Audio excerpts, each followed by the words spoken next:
this isn't maybe the best way to advertise to you in the Emporia area. Our hours are changing for the winter. Now we are 10 to 6. Tuesday through Saturday. And 10 to 4 on Sunday. And Monday we are still Closed. We need a day. All right. So with that kind of swept under the rug.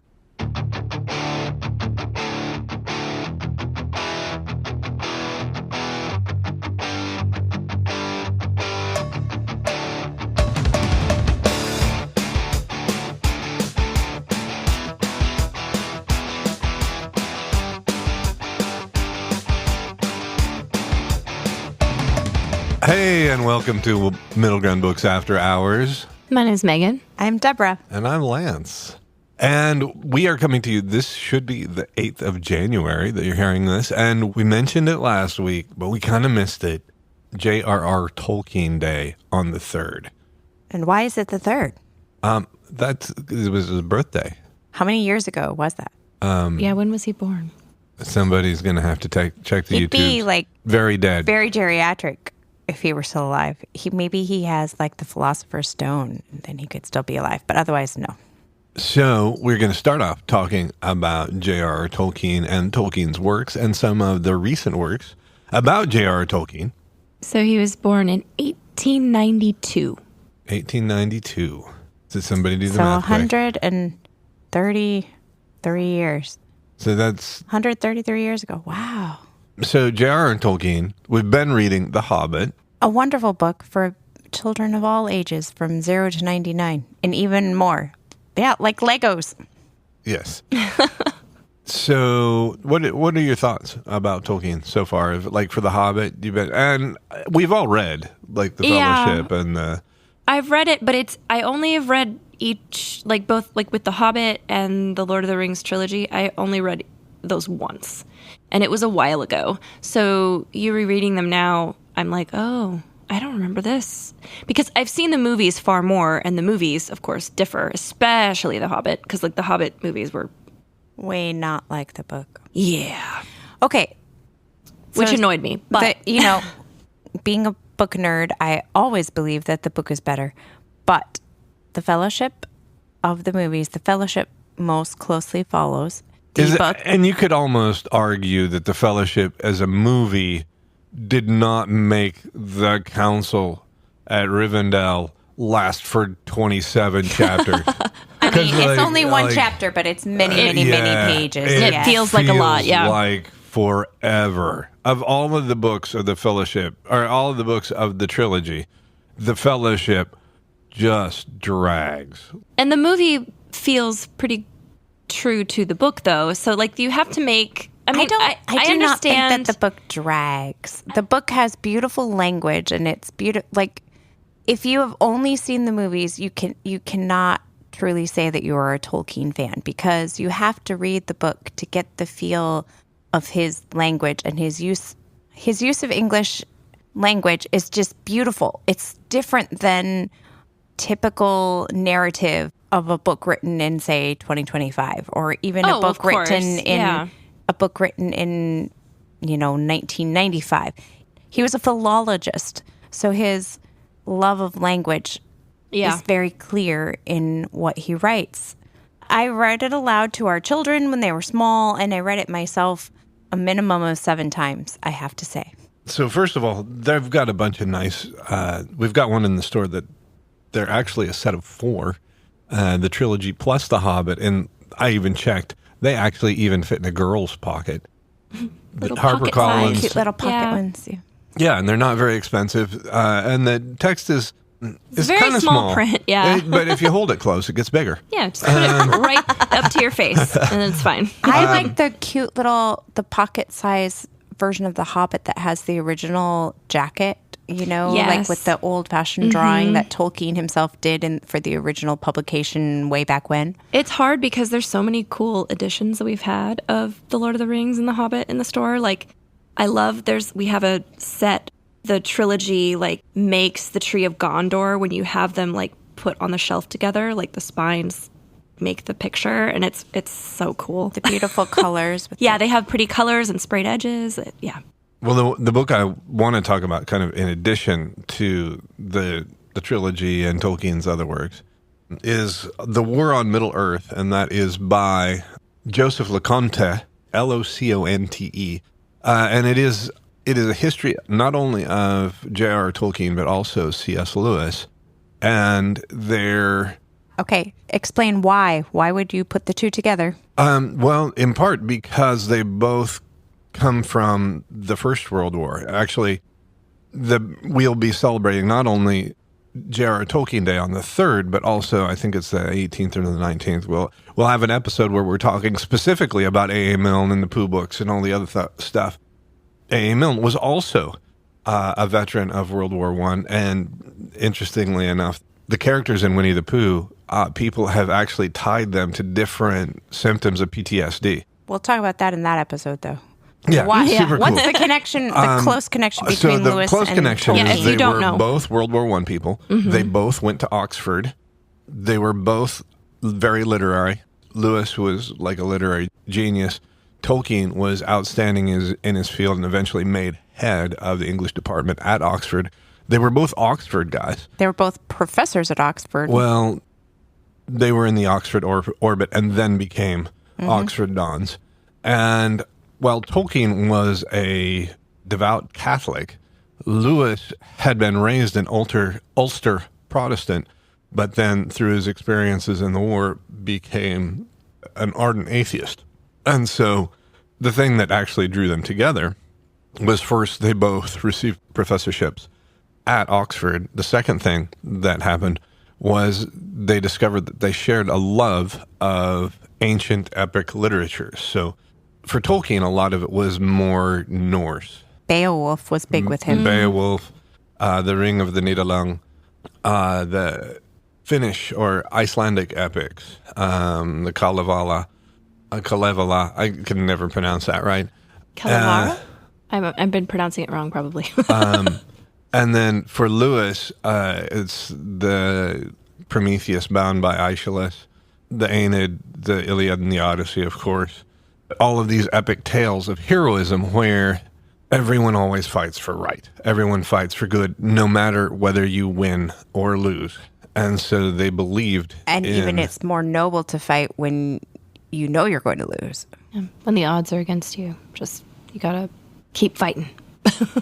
And one of the things that they really talk about in the War of Middle-earth, the case he makes is that Lewis and Tolkien are both rebelling against modernism in literature, nihilism and meaninglessness, because there are things that are coming for, like T.S. Eliot's Wasteland. It's just shattered images. It's dissolute. There's no unifying factor.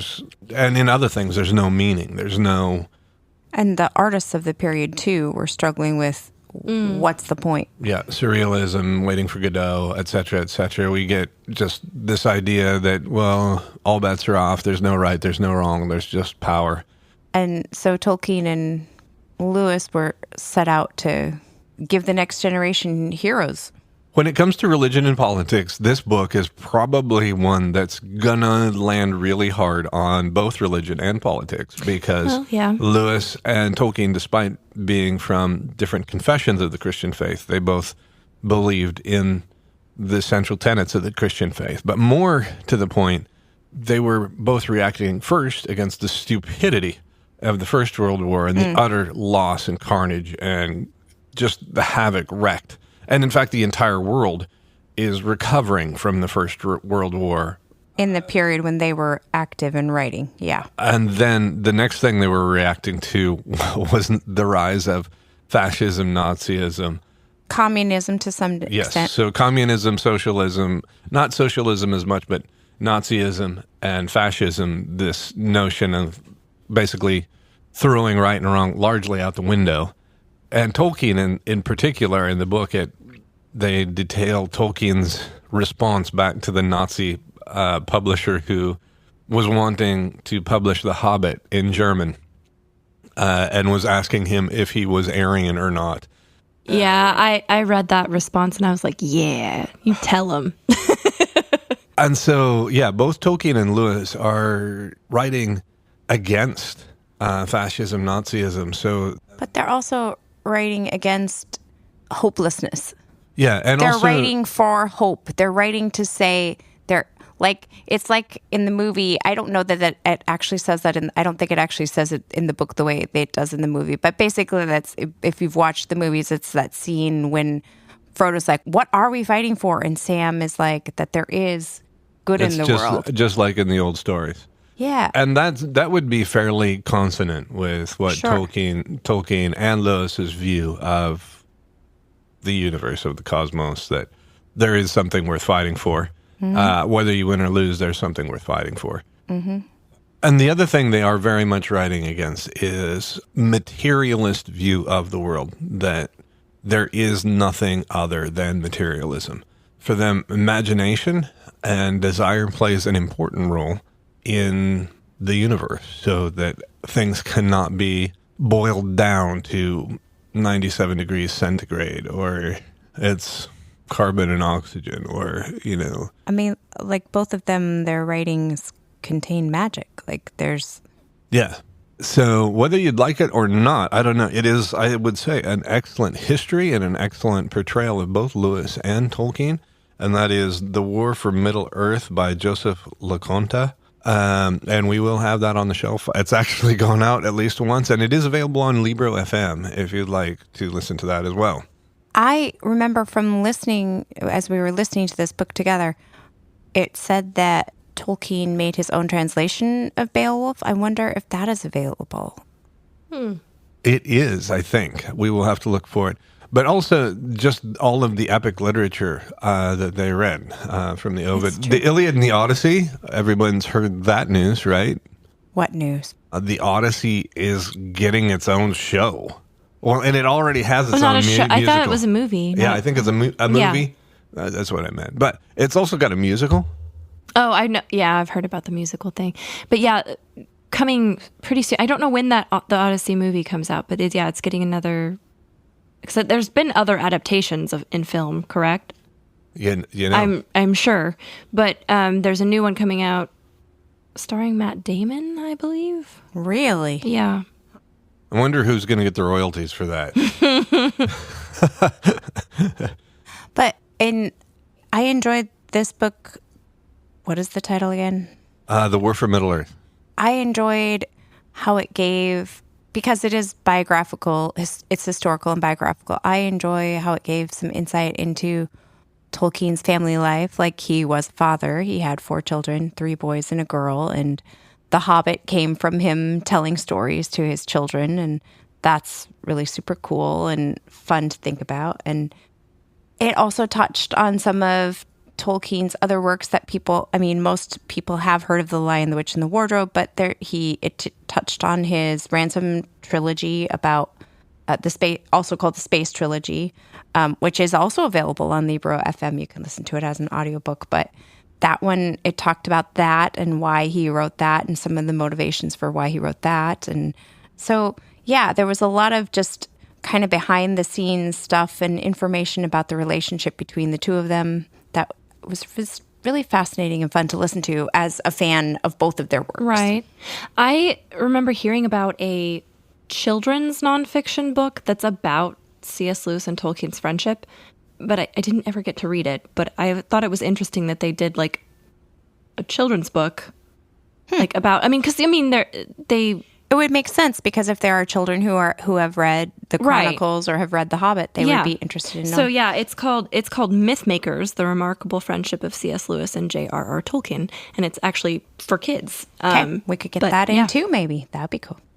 Well, and there's a lot of work surrounding this, Barfield, Williams, others. And also, many people have not read one of Lewis's most significant scholarly works, which is The Allegory of Beauty, where he basically said romantic love didn't exist until after the medieval period, because he traces basically how this grows out of the chivalric tradition and these other poetic and romantic movements, to where you get something that would be called love between a man and a woman, because before that it was basically a transfer of property. It was Right. a political Yeah. allegiance. It wasn't anything like we You're would forming recognize alliances, not really. as romantic love.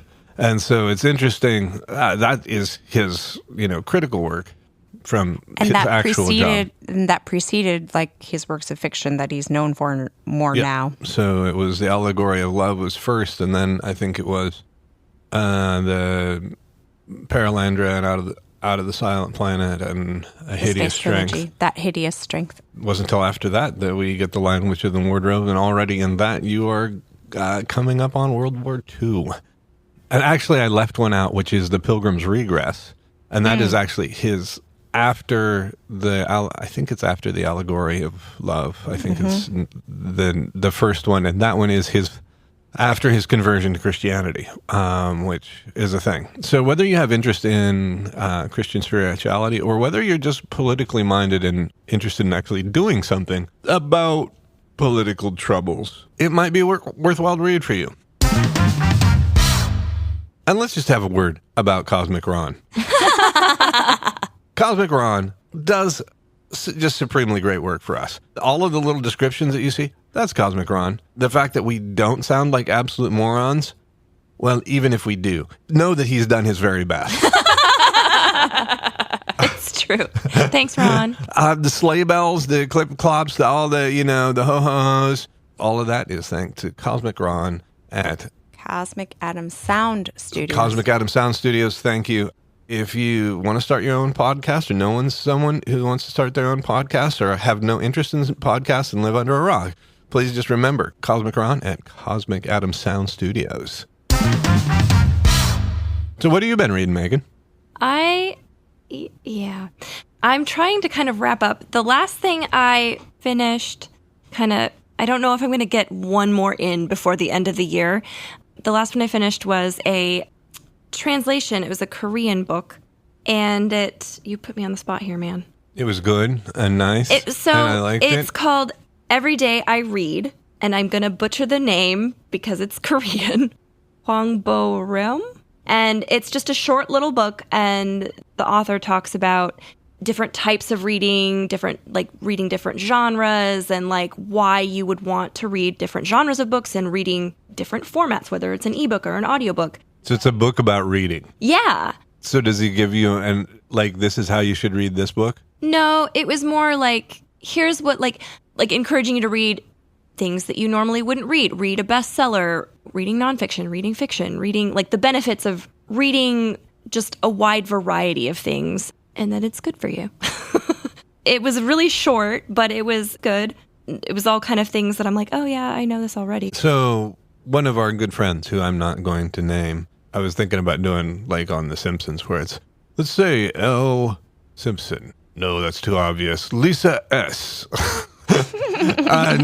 But this friend pointed out that since he's gotten back into reading, that he notices that he feels greater mental clarity and acuity from actually reading a physical book rather than, scrolling or only listening to audio. Or only listening to audio. Does he talk about that at all? Yeah, the author does. I think the author is a woman, but oh, sorry. Does she talk about that?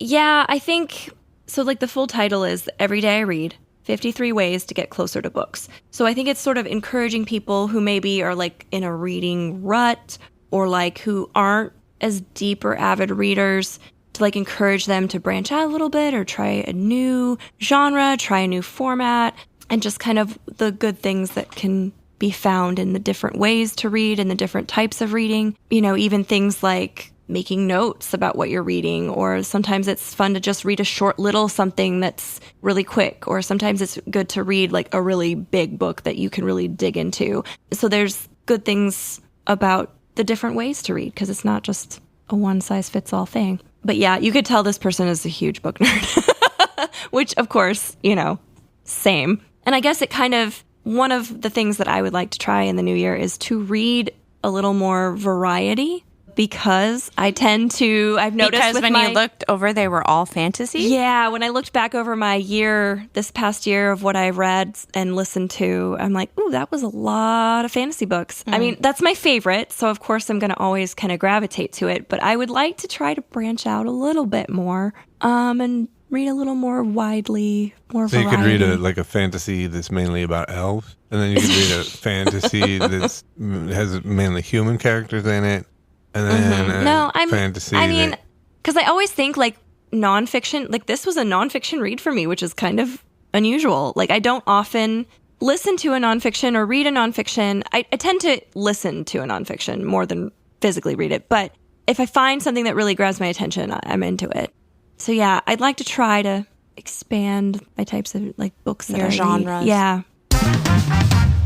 What are you reading, Debbie? So I'm about 85 to 90% of the way through The Rembrandt Heist by Anthony Amor, which is about Miles Connor. So if you've heard of the Gardner heist in Boston, that is still unsolved. They had like a documentary about that or something. We didn't watched they? it together, yeah. So he was their first suspect, but he was in jail at the time that it happened. So he was like, I didn't do it. I'm in jail. But He's so connected though. But the other thing is that like he and a good friend of his did take a walking tour through the Gardner and had a conversation about, oh, if we were going to rob this joint, what would we take? And like, I would take this and I would take that. And like the friend he was with wanted to take one of the things that was not at all rare. The people who investigated are like, why did they take that? That's not like valuable or important. Like the filial thing had the something little to do with pommel Napoleon. on the top of the flag. His friend said that was one of the things that he wanted to steal just because he had a personal interest in Napoleon.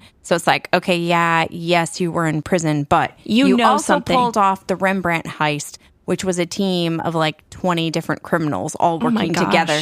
Seriously, That's all crazy. these people were loyal to him because it's kind of strange because he has his own sort of weird moral code, kind of like Robin Hood-esque, that he'll only rob from certain people. And he's loyal and good to all of the people that are his friends.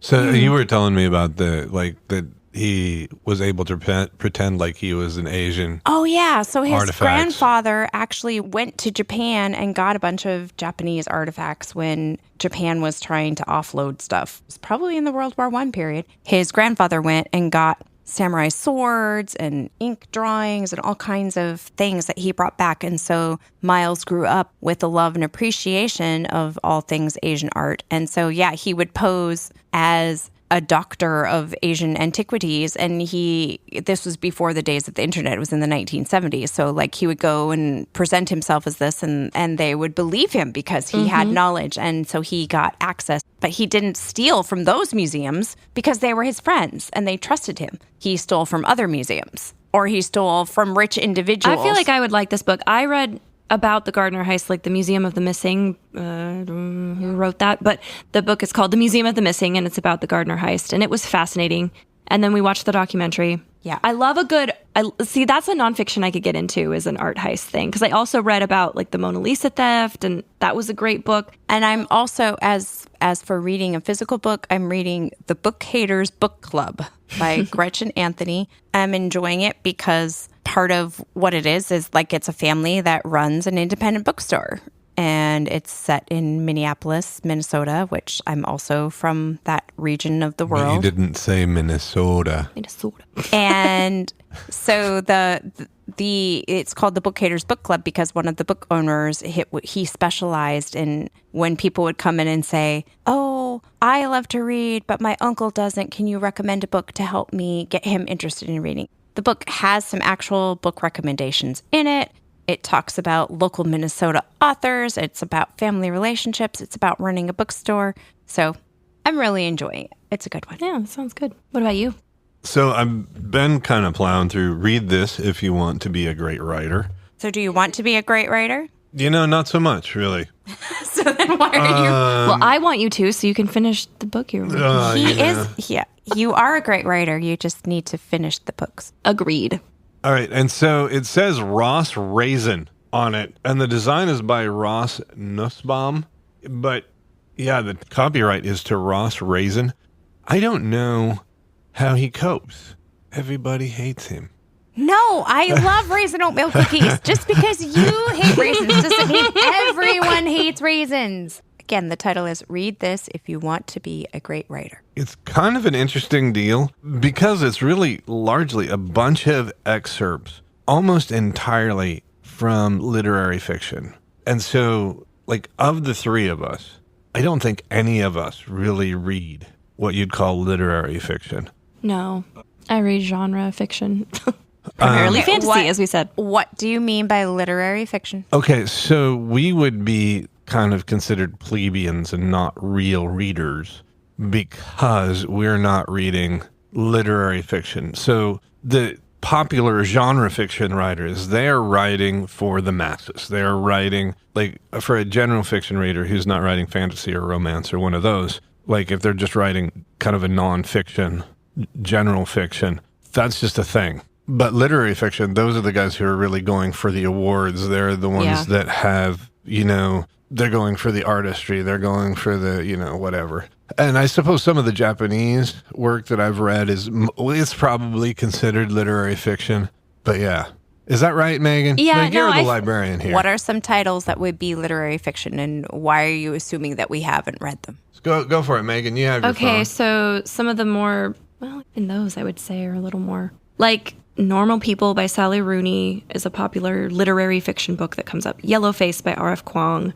Okay, yeah, we have those books. God of the Woods, Buckeye, Broken Country. So a lot of those that are on those on the general fiction shelf. Yes. But okay. So Swimming in Egypt from Can't and Won't by Lydia Davis, 2014. If on a Winter's Night, a Traveler, Italo Calvino, 1980. A lot of those that I think are on those like book club, like the Oprah's Book Club, or like, those tend to be more literary fiction or general fiction kind of books. The Heart is a Lonely Hunter by Carson McCullers. That one's actually 1940. Herrera Montaigne's Antonio Tabucci, 2010. A Mother from Dubliners, James Joyce, 1914. So, getting back to your book, what is the intent of having these excerpts from the literary fiction?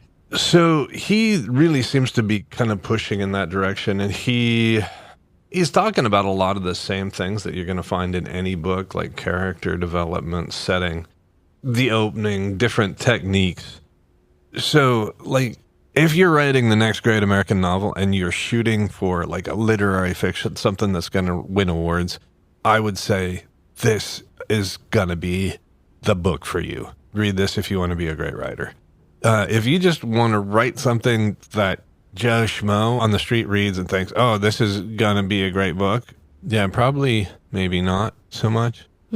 You're saying Joe Schmo on the street wants to read for escapism and fun and to be entertained? Based on what we see in our bookstore, I feel like we sell a lot more escapism type books than the literary fiction type books. I was saying that very sarcastically. I don't think there's anything wrong with reading to be entertained and for absolutely escapism. Not. I was being very sarcastic. So here you go. You are about to begin reading Italo Calvino's new novel, If on a Winter's Night, a Traveler. Relax, concentrate, dispel every other thought. Let the world around you fade. Best to close the door. The TV is always on in the next room. Tell the others right away. No, I don't want to watch TV. Raise your voice. They won't hear you otherwise. I'm reading. I don't want to be disturbed. Maybe they haven't heard you with all the racket. Speak louder. Yell. I'm beginning to read Italo Calvino's new novel. Or if you prefer, don't say anything. Just hope they'll leave you alone. Find the most comfortable position, seated, stretched out, curled up, or lying flat on your back, on your side, on your stomach, in an easy chair on the sofa, in the rocker, the deck chair, or on the hassock, in the hammock. If you have a hammock, on top of your bed, of course, or in the bed.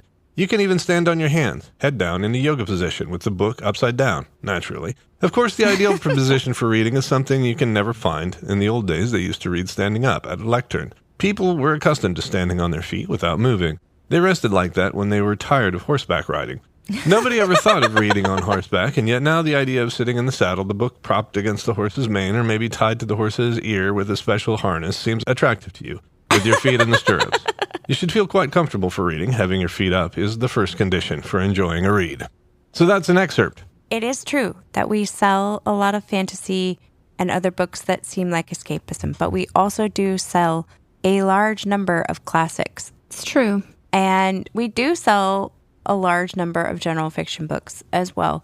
So I think that a lot of people, like what Megan described earlier, are trying to find some balance in their reading. Yes, they want some escapism, but they also want to stretch themselves and think about other things. I'm hoping to do that in the new year. Like I said, I want to try to expand. Your New Year's resolution? I think so. I usually don't do New Year's resolutions or But like is set there a reading goal of certain number of books I want to Right. read like some people do. But like I do want to try to branch out a little more. But is there a difference between literary fiction and general fiction?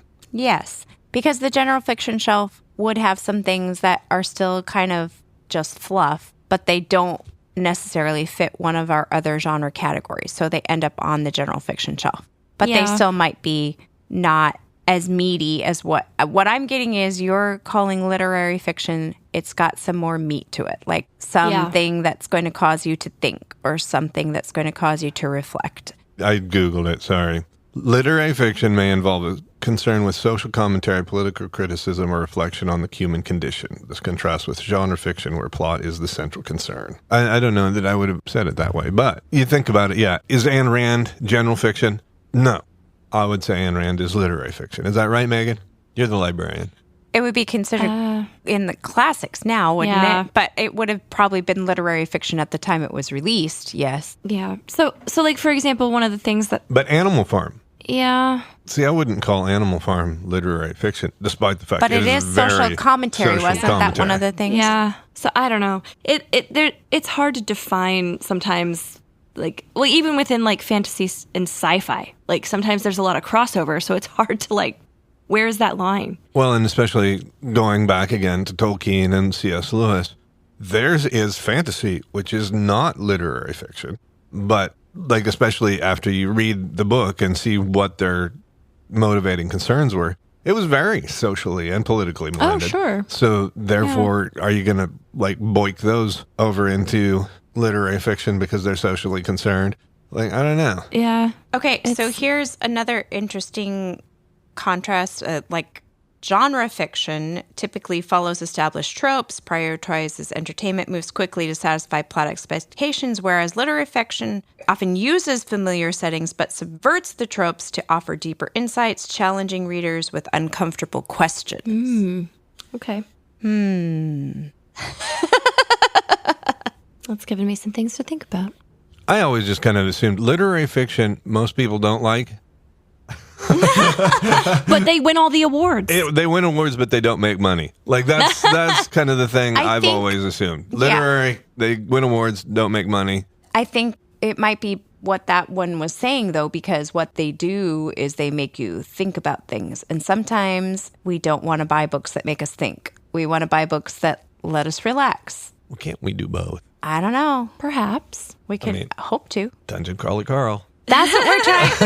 That's what we're trying to challenge ourselves for in the new year, to read books that make us think instead of just the books that make us feel comfortable. One I've got on my ALC list is from a Nobel Prize winning author, and I'm like, usually those I'm like, that's too much for me. Like, they're gonna make me think about stuff. But I do want to read it, so we'll see. Maybe next time I'll have started that one. I don't know. Boy, I really should have had a better transition. So, coming up in the next few weeks, we will be having Winnie the Pooh Day coming up, Appreciate a Dragon Day, Which that should be every day. Kiss a Shark Week. I just don't understand how sounds that's dangerous. Yeah, and how is that a whole week's worth of activity? I don't know, but I think we need to make it happen. We haven't figured out the rig yet. But thank you for powering through and listening to our J.R.R. Tolkien and all other things this week. Please, if you have any questions, comments, or would like to actually have us talk about anything, send us an email at admin@middlegroundbooks.com. And until next week, We'll meet you in the middle.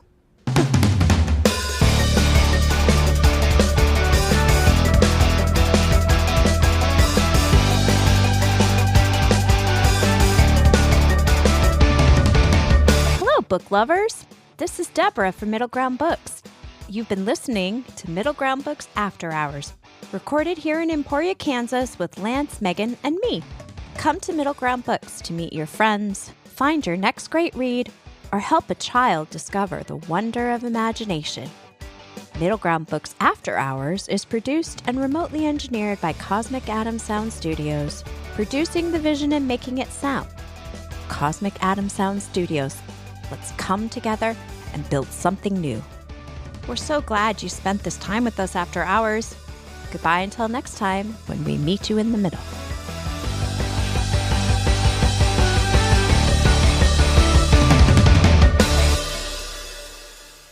The whole So yeah, entire I think trilogy. of the three of us, you're definitely the Tolkien Sorry, expert. I'm just a nerd. No, I like it though, because like I said, I've only read the books once, and that was a while ago for me. So there's a lot I don't remember. And the movies I've seen far more. So that's clearer in my mind to me. So I get confused on what the books versus the movie, the lines are blurred for me. So And I would have to say that while I may be the nerdiest Tolkien nerd of the three of us, there are far nerdier Tolkien nerds because oh yes, I have never managed to read all of the Silmarillion. I have tried. So I have tried. But there are people who have read all that, and there are people who get a PhD in Tolkien studies. Yeah, no, I went to college with some major Tolkien nerds. Like this one dude, he knew how to write in the Elven script. And there's the Dwarvish script. He studied it and could write things, and the marker boards on everyone's doors in the dorm, he would write Notes in Elvish. in Elvish. And I'm like, wow.